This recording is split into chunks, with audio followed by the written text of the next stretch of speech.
మధు టీవీకి స్వాగతం. సినీ ఇండస్ట్రీలో అఫైర్స్ అనేవి సర్వసాధారణం. హీరో హీరోయిన్ల మధ్య రొమాన్స్ అఫైర్లు చాలానే తెర మీదకు వస్తున్నాయి కూడా. సౌత్ తో పోలిస్తే బాలీవుడ్ లో ఇలాంటివి కాస్త ఎక్కువే అని చెప్పాలి. బాలీవుడ్ లో హీరో హీరోయిన్ల మధ్య రూమర్స్ చాలానే వినిపిస్తుంటాయి. ఇప్పుడున్న హీరో హీరోయిన్లందరూ కూడా ఒకరితో రిలేషన్ మెయింటైన్ చేసి మరొకరిని వివాహం చేసుకున్నవారే. మెచ్యూరిటీ పేరుతో వారు శృంగారం గురించి కూడా బహిరంగంగానే మాట్లాడుతుంటారు. తాజాగా ఓ స్టార్ హీరోయిన్ తన అఫైర్ గురించి తానే బయట పెట్టుకుంది. ఆ భామ మరెవరూ కాదు, హీరోయిన్ రెజీనా కసాండ్రా. సాయి ధరమ్ తేజ్ నటించిన పిల్లా నువ్వులేని జీవితం సినిమాతో హీరోయిన్ గా ఎంట్రీ ఇచ్చింది ఈ భామ. అదే హీరోతో సుబ్రహ్మణ్యం ఫర్ సేల్ సినిమాలో నటించి బ్లాక్ బస్టర్ హిట్ ను తన ఖాతాలో వేసుకుంది.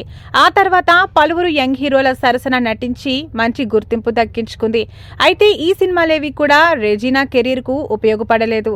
అర్జున్ సాయి దర్శకత్వం వహించిన ఈ మూవీలో దిలీప్ ప్రకాష్, రెజీనా జంటగా నటించారు.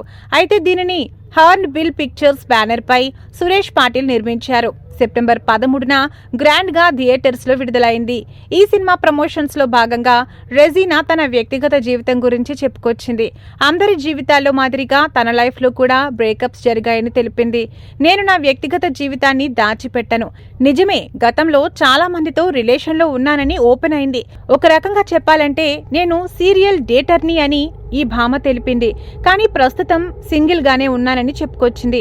రిలేషన్షిప్ నుంచి కాస్త బ్రేక్ తీసుకుని సింగిల్ గా ఉంటున్నా అని పేర్కొంది.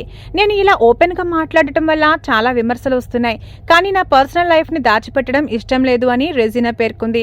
రెజీనాపై గతంలో చాలా లవ్ అఫైర్స్ రూమర్స్ వచ్చాయి. సాయి ధరమ్ తేజ్, సందీప్ కిషన్ వంటి యంగ్ హీరోలతో ఈ భామ డేటింగ్ చేస్తోందనే వార్తలు వచ్చాయి. ఇప్పుడు తన డేటింగ్ గురించి నేరుగా రెజీనా కామెంట్స్ చేయడంతో గతంలో వచ్చిన వార్తలు నిజమే అన్న చర్చ సాగుతోంది.